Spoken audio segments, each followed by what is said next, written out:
Welcome back everyone. Practice set number ये 22 है। इसमें हम प्रैक्टिस करेंगे साइंस और हिस्ट्री के प्रश्नों पर। इस टेस्ट सीरीज की प्लेलिस्ट बना रखी है, वहाँ पर आप टेस्ट नंबर 1 से लेकर 22 तक पहुँच सकते हैं। डिस्क्रिप्शन बॉक्स में लिंक है उसका। तो चलिए स्टार्ट करते हैं टेस्ट। क्वेश्चन नंबर 1 है यहाँ पर, निम्नलिखित में से कौन सी घटना सूर्योदय या सूर्यास्त के दौरान सूर्य के लाल दिखने में महत्वपूर्ण योगदान देती है?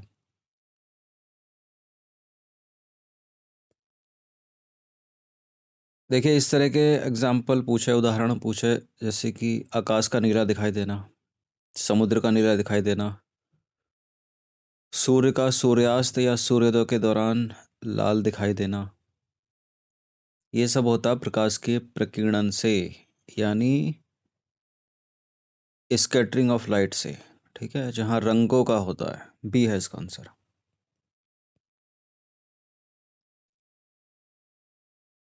प्रकाश का प्रकीर्णन यानी स्कैटरिंग ऑफ लाइट स्कूल में पढ़ा होगा। जब प्रकाश एक माध्यम से दूसरे माध्यम जैसे कि वायु या कांच के ग्लास से गुजरता है तो प्रकाश का कुछ भाग एक विशेष दिशा में विकिरण करने से पहले माध्यम के कणों द्वारा अवशोषित कर लिया जाता है। सूर्योदय और सूर्यास्त के समय सूर्य का रंग जो है उस पर बात करें तो क्षितिज के निकट सूर्य से आने वाला प्रकाश हमारी आंखों तक पहुंचने से पहले पृथ्वी के वायुमंडल में वायु की मोटी परतों और अत्यधिक दूरी से होकर गुजरता है। ठीक है, जबकि सूर्य प्रकाश लंबवत स्थिति में अपेक्षाकृत कम दूरी तय तय करेगा। अतः दोपहर के समय जो सूर्य है वो सफ़ेद दिखाई देता है, क्योंकि केवल नीले और बैंगनी रंग के प्रकाश का ही प्रकीर्णन होता है। ठीक है, क्षितिज के निकट अधिकांश नीली रोशनी और लघु तरंग दैर्ध्य जो है वो कणों द्वारा, कण कौन से? धूल के कण हो सकते हैं जो हवा में मौजूद होते हैं। ठीक है, इनके द्वारा दूर प्रकीर्णित होता है। जो प्रकाश हमारी आंखों तक पहुंचता है वह दीर्घ तरंग दैर्ध्य का होता है। इससे सूर्य का रंग लाल दिखाई देता है। तो बी करेक्ट है। क्वेश्चन नंबर 2 पर आ जाइए। निम्नलिखित में से कौन मिलीमीटर लंबाई वाली रेडियो तरंगों द्वारा उत्पन्न करने एवं उनके गुणों का अध्ययन करने वाले पहले व्यक्ति थे? कौन थे? चंद्रशेखर वेंकट रमन, सुब्रमण्यम चंद्रशेखर, सत्येंद्र नाथ बोस या जगदीश चंद्र बोस? मिलीमीटर लंबाई वाली रेडियो तरंगे उत्पन्न करने और उनके गुणों का अध्ययन करने वाले पहले व्यक्ति थे जगदीश चंद्र बोस। जगदीश चंद्र बोस जो है भारत का पहला आधुनिक वैज्ञानिक माना जाता है उनको। वह मिलीमीटर लंबाई वाली रेडियो तरंगे उत्पन्न करने और उनके गुणों का अध्ययन करने वाले पहले व्यक्ति थे। बोस सूक्ष्म तरंग प्रौद्योगिकी, प्रकाशिकी प्रौद्योगिकी में अग्रणी थे। वह यह प्रमाणित करने वाले पहले व्यक्ति थे कि सेमीकंडक्टर रेक्टिफायर रेडियो तरंगों का पता लगा सकते हैं। इन सभी टेस्ट की आप फुल टेस्ट पीडीएफ सीरीज से जुड़ सकते हैं, नंबर इस पर कॉल या व्हाट्सएप करके। निम्नलिखित में से कौन सी बैलिस्टिक मिसाइल नहीं है?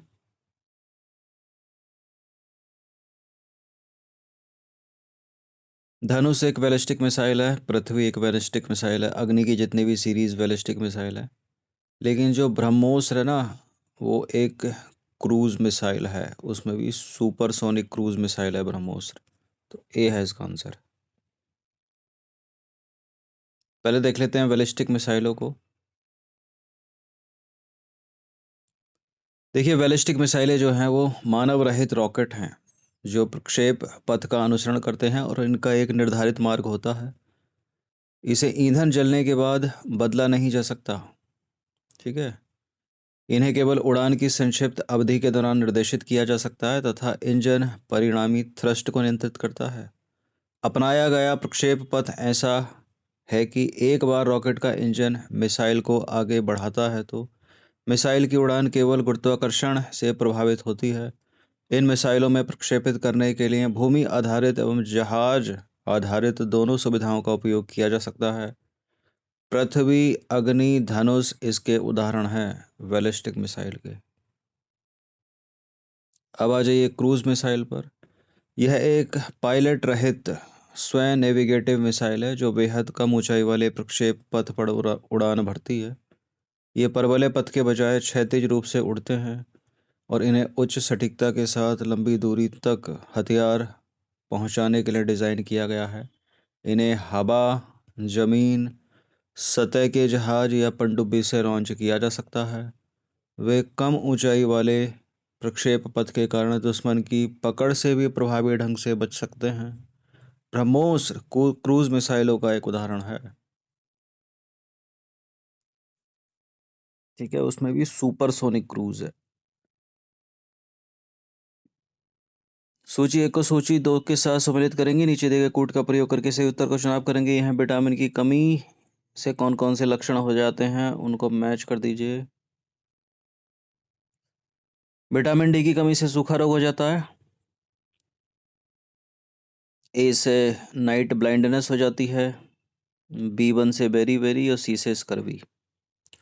तो विटामिन सी की कमी से स्कर्वी यानी मसूड़ों में खून आएगा, घाव ठीक होने में अधिक समय लगेगा। तो पहला वाला तो सही है। कमज़ोर मांसपेशियां और काम करने के लिए बहुत कम ऊर्जा अगर विटामिन B1 की कमी हो गई तो दूसरा वाला भी सही मिलान है। खराब दृष्टि, अंधेरे में खासकर रात में दृष्टि की कमी, कभी कभी पूर्ण दृष्टिहीनता, विटामिन ए यानी रतौंधी या नाइट ब्लाइंडनेस। हड्डियां मुलायम और मुड़ी हुई हो जाती हैं, विटामिन डी की कमी। तो सारे के सारे सुमेलित हैं तो ऑलरेडी। तो इसका आंसर हो जाएगा 1 2 3 4 वाला, ए में ही है।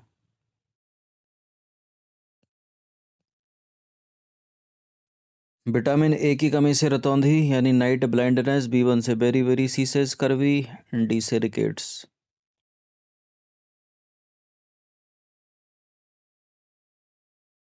केसिनी ह्यूजेंस का उपयोग डैश के लिए किया जाता है। बहुत पूछा गया एग्जाम्स में प्रश्न, शनि ग्रह के अध्ययन से संबंधित है ये। केसिनी ह्यूजेंस एक अंतरिक्षयान है, अंतरिक्षयान मिशन है जो वर्ष से हमारे सौरमंडल के दूसरे सबसे बड़े ग्रह शनि और उसके प्राकृतिक उपग्रहों का अध्ययन कर रहा है। प्रोजेस्टेरोन हार्मोन किसके द्वारा निर्मित होता है?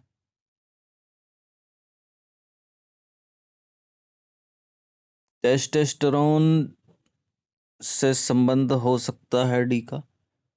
प्रोजेस्टेरोन हार्मोन्स निर्मित होता है किससे? अंडाशय से।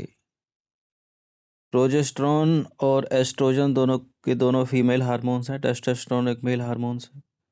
यह अंडाशय द्वारा निर्मित होता है और यह महिलाओं में माध्यमिक यौन विषमताओं यानी सेकेंडरी सेक्सुअल कैरेक्टर्स को नियंत्रित करता है। तो उसी करेक्ट है। निम्नलिखित में से किस डायोड का जो उपयोग है वो VCR और टीवी के रिमोट कंट्रोल में किया जाता है? टनल डायोड नहीं है, जेनर डायोड नहीं है, प्रकाश उत्सर्जक डायोड नहीं है। इसका आंसर है फोटो डायोड। फोटो डायोड जो है वो PN जंक्शन डायोड है जिसका संचालन प्रकाश चालकता प्रभाव पर आधारित है। इसका उपयोग VCR और टीवी के रिमोट कंट्रोल में किया जाता है। ऑप्टिकल फाइबर के संदर्भ में निम्नलिखित कथनों पर विचार कीजिए, इंपॉर्टेंट है। यह प्रकाश के पूर्ण आंतरिक परावर्तन के सिद्धांत पर काम करता है। इस फाइबर के तहत डेटा पतले फाइबर के लंबे धागों के माध्यम से प्रवाह करने वाले प्रकाश स्पंदन द्वारा पोषित होता है। ऑप्टिकल फाइबर बिल्कुल पूर्ण आंतरिक परावर्तन के सिद्धांत पर ही काम करता है, प्रकाश से रिलेटेड है, पहला सही है। इसकी जगह प्रकाश का अपवर्तन आता, परावर्तन आता तो वो गलत हो जाता, स्कैटरिंग आता तो भी गलत हो जाता। फिलहाल ये दोनों के दोनों सही है, सी है इसका आंसर। देखिए ऑप्टिकल फाइबर यह डिजिटल बुनियादी ढांचे की रीढ़ है। इस फाइबर के अंतर्गत डेटा जो है पतले फाइबर के लंबे धागे के माध्यम से प्रवाह करने वाले प्रकाश स्पंदन द्वारा प्रसारित होता है, दूसरा वाला सही है। और ऑप्टिकल फाइबर संचार में ट्रांसमिशन के लिए धातु के तारों को प्राथमिकता दी जाती है क्योंकि इसमें सिग्नल क्षरण के साथ कम क्षरण के साथ प्रवाहित होते हैं। तो दूसरा वाला भी सही है। और ये प्रकाश के पूर्ण आंतरिक परावर्तन यानी TIR इंग्लिश में टोटल इंटरनल रिफ्लेक्शन के सिद्धांत पर काम करता है। निम्नलिखित में से किसने क्वांटम कंप्यूटर साइकोमोर बनाया? साइकमोर। साइकमोर है गूगल का। ए है इसका आंसर। देखिए, क्वांटम कंप्यूटर ऐसी मशीनें हैं जो डेटा संग्रहित करने और गणना करने के लिए क्वांटम भौतिकी के गुणों का उपयोग करती हैं। क्लासिकल कंप्यूटर, जिसमें स्मार्टफोन और लैपटॉप शामिल हैं, जानकारी को द्वि-आधारित संख्या बिट में एन्कोड करते हैं, जो या तो ए या एक हो सकते हैं। क्वांटम कंप्यूटर में मेमोरी की मूल इकाई क्वांटम बिट या क्यूबिट है, जबकि साइकमोर गूगल AI क्वांटम द्वारा विकसित एक क्वांटम कंप्यूटर है। तो विकल्प ए करेक्ट है। इन सभी टेस्ट किया फुल टेस्ट PDF से जुड़ सकते हैं, नंबर उस पर कॉल या व्हाट्सअप करके। अब आ जाइए वायरलेस फिडेलिटी। कभी कभी वाईफाई का फुल फॉर्म पूछते हैं, तो क्या फुल फॉर्म है वायरलेस फिडेलिटी? किस संदर्भ में निम्नलिखित में से कौन सा कथन सही है? तीन कथन है, तीनों भी सही हो सकते हैं, कोई तीन में से एक भी सही हो सकता है। देखिए, वायरलेस फिडेलिटी यानी वाईफाई तेज गति और व्यापक दायरे पर इंटरनेट प्रदान करता है। यह दृश्य प्रकाश संचार का उपयोग करके उच्च गति डेटा प्रसारित करता है। यह 2.4 गीगाहर्ट्ज़ और 5 गीगाहर्ट्ज़ आवृत्ति बैंड की रेडियो तरंगों का उपयोग करता है। सारे के सारे सही हैं। ये सारे तो सही नहीं है। तेज गति तो है बिल्कुल वाईफाई में, लेकिन एक सीमित दायरा है। आपने देखा होगा, अगर राउटर से दूर चले जाओ फ़ोन लेकर, लैपटॉप लेकर, तो सिग्नल कम कम कम कम, फिर डिस्कनेक्ट ही हो जाएगा। डिस्कनेक्ट भी नहीं हुआ तो इंटरनेट नहीं प्रोवाइड करेगा, करेगा तो बहुत ही मंद गति से। तो तेज गति तो है, लेकिन व्यापक दायरा नहीं है, सीमित दायरा। गलत हो गया पहला। और यह दृश्य प्रकाश संचार का उपयोग करके उच्च गति डेटा प्रसारित करता है, ये भी गलत है दूसरा। ये लाइफ हाई में होता है। तो डिफरेंस याद रखना वाईफाई और लाइफ हाई में। 2.4 गीगाहर्ट्ज़ और 5 गीगाहर्ट्ज़ आवृत्ति बैंड की रेडियो तरंगों का उपयोग करता है, ये भी सही है। ये ही सही है, सी वाला ही सही है।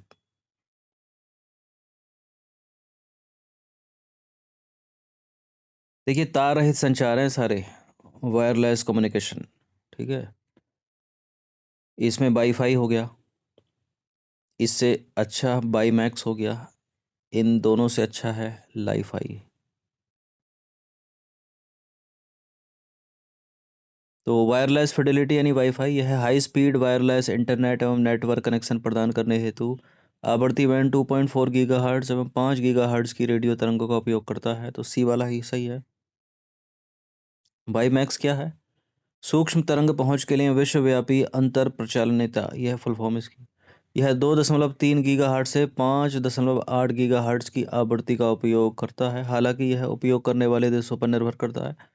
वाईफाई की तुलना में तेज गति और व्यापक कवरेज पर इंटरनेट प्रदान करता है ये वाई मैक्स, ठीक है। तो इसकी गति तेज है लेकिन सीमित दायरा है, इसकी गति इससे भी तेज है लेकिन इसका व्यापक दायरा है। अब अजय लाईफाई पर, यह तार रहित तकनीक है जो रेडियो तरंगों के बजाय दृश्य प्रकाश यानी VLC का उपयोग करके उच्च गति डेटा प्रसारित करती है। उन दोनों में सबसे तेज है ये। तो वो दृश्य प्रकाश वाली जो लाइन थी ना, VLC वाली, वो लाईफाई के लिए थी, वाईफाई के लिए नहीं। तो ये तो साइंस चल रहा था अभी तक, अब हिस्ट्री पर आ जाइए। हिंदुस्तान रिपब्लिकन संगठन की स्थापना की गई थी, किसने की थी वो अलग इम्पोर्टेंट प्रश्न है। कहाँ की गई थी वो अलग इम्पोर्टेंट है, कानपुर में।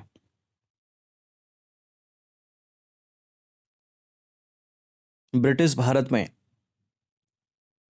उचित ढंग से क्रांतिकारी आंदोलन का संचालन करने के उद्देश्य से अक्टूबर 1924 में युवा क्रांतिकारियों ने कानपुर में एक सम्मेलन बुलाया तथा हिंदुस्तान रिपब्लिकन एसोसिएशन नामक क्रांतिकारी संगठन की स्थापना की। इसके संस्थापक सचिंद्र नाथ सान्याल, जो कि अध्यक्ष थे, राम प्रसाद बिस्मिल, योगेश चंद्र चटर्जी और चंद्रशेखर आजाद जैसे व्यक्तियों ने मिलकर की थी। अध्यक्ष कौन है इसमें? सचिंद्र नाथ सान्याल। 12वां प्रश्न, निम्नलिखित में से कौन एक उग्रवादी विचारधारा के पक्षधर थे? उग्रवादी, उदारवादी, ये अलग अलग करके पूछ लिए जाते हैं अपने क्रांतिकारी। बिपिन चंद्र पाल, तीनों पाल जो हैं, लाल बाल पाल, वो उग्रवादी हैं या गर्मपंथी कह लो। देखिए, बिपिन चंद्र पाल उग्रवादी विचारधारा से संबंधित थे। उन्होंने अपनी सभ्यता एवं संस्कृति को पाश्चात्य संस्कृति से श्रेष्ठ प्रमाणित किया।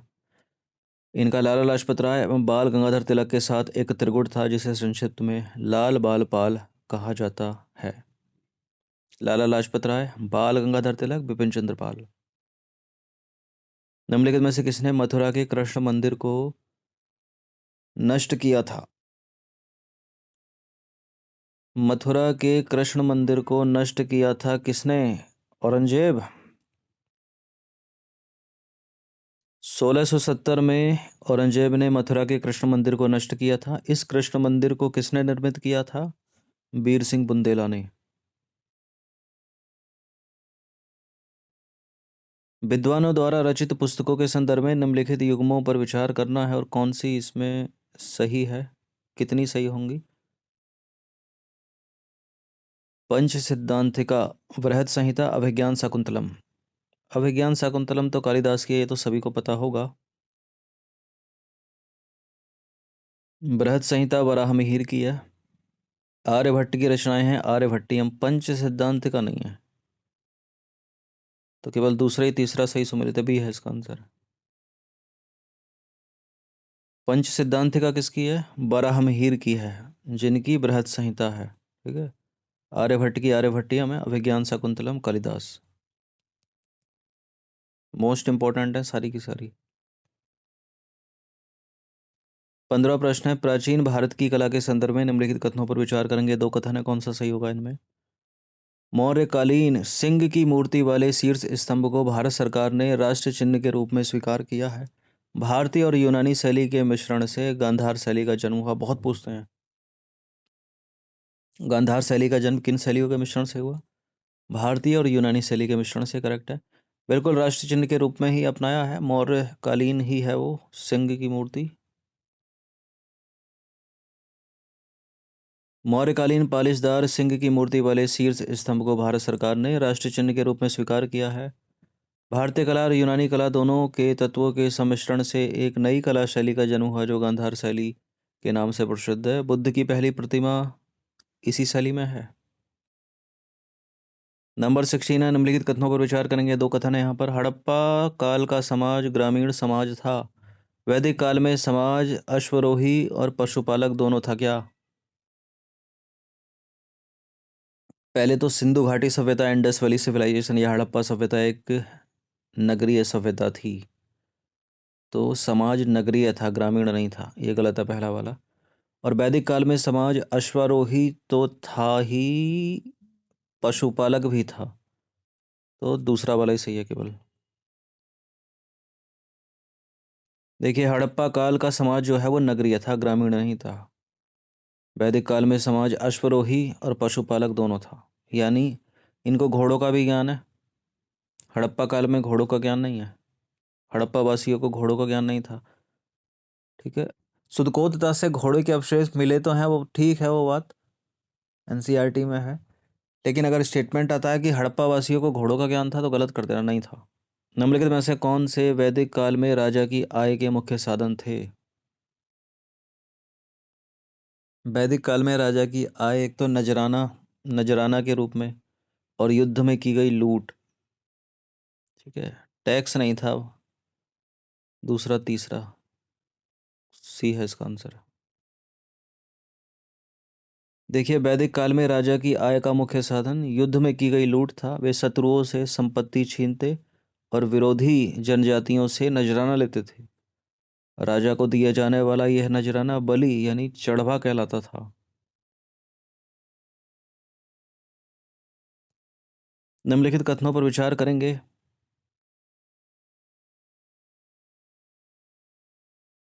औषधियों का उल्लेख सबसे पहले यजुर्वेद में मिलता है। चरक को शल्य चिकित्सा का पिता कहा जाता है। चरक की चरक संहिता भारतीय चिकित्सा शास्त्र का विश्वकोश है। सही बताना है। औषधियों का उल्लेख सबसे पहले अथर्ववेद में मिलता है, ना कि यजुर्वेद में। चरक को नहीं बल्कि सुश्रुत को शल्य चिकित्सा का पिता कहा जाता है। चरक की चरक संहिता भारतीय चिकित्सा शास्त्र का विश्वकोश है। केवल तीसरा ही सही है यहाँ पर। औषधियों का उल्लेख सबसे पहले मिलता है अथर्ववेद में।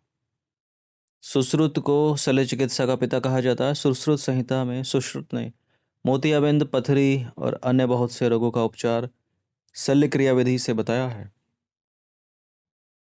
चरक की चरक संहिता भारतीय चिकित्सा शास्त्र का विश्वकोश है। इसमें ज्वर यानी बुखार, कुष्ठ, मिर्गी और यक्ष्मा यानी टीबी के अनेक प्रकार बताए गए हैं।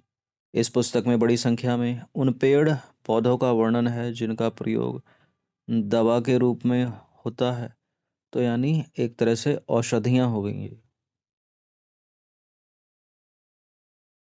क्वेश्चन नंबर 19 पर आ जाइए। निम्नलिखित कथनों पर विचार करेंगे। दो कथन हैं यहाँ पर, कौन सा इसमें सत्य होगा। आगरा की स्थापना सुल्तान बहलोल लोदी ने 1504 में की थी। मध्यकाल में राजस्थान तथा दक्षिण में मालवा की ओर जाने वाले मार्ग पर स्थित होने के कारण आगरे का राजनीतिक, आर्थिक और व्यापारिक महत्व था। बिल्कुल, आगरे का व्यापारिक महत्व था उस समय। सिकंदर लोदी ने की थी 1504 में। बहुत पूछते हैं, पहला वाला गलत है। ठीक है, 1504 में सिकंदर लोदी ने की थी, बहलोल लोदी ने नहीं। और मध्यकाल में राजस्थान तथा दक्षिण में मालवा की ओर जाने वाले मार्ग पर स्थित होने के कारण आगरे का राजनीतिक, आर्थिक और व्यापारिक महत्व था। तभी ताजमहल बना खड़ा है वहां शाहजहां के द्वारा। 20वां प्रश्न है, श्रावस्ती निम्नलिखित में से कितने प्रमुख व्यापारिक मार्गों पर स्थित था। 1, 2, 3, 4। श्रावस्ती कितने प्रमुख व्यापारिक मार्गों पर स्थित था या थी। तो इसका आंसर है ऑप्शन नंबर 3, उत्तरापथ, मध्यपथ, दक्षिणापथ। श्रावस्ती 3 प्रमुख व्यापारिक मार्गों के केंद्र में स्थित था और इस स्थिति के कारण यह राजनीतिक, व्यापारिक गतिविधियों का केंद्र बिंदु था। यहाँ के साहूकार अनाथ पिंडक ने जेतवन महाविहार बौद्धों को दान में दिया था। ठीक है, प्रश्न अगर आ जाता है कि जेतवन महाविहार को बौद्धों को दान किसने दिया था। सुश्रुत ने, चरक ने, अनाथ पिंडक ने। तो क्या आंसर है, अनाथ पिंडक। तो 20 प्रश्न ये, 10 इसमें साइंस के हैं, 10 इसमें हिस्ट्री के हैं। प्रैक्टिस करते रहिएगा। ना केवल यूपी पीसीएस बल्कि किसी भी स्टेट के पीसीएस के लिए इम्पोर्टेंट है ये।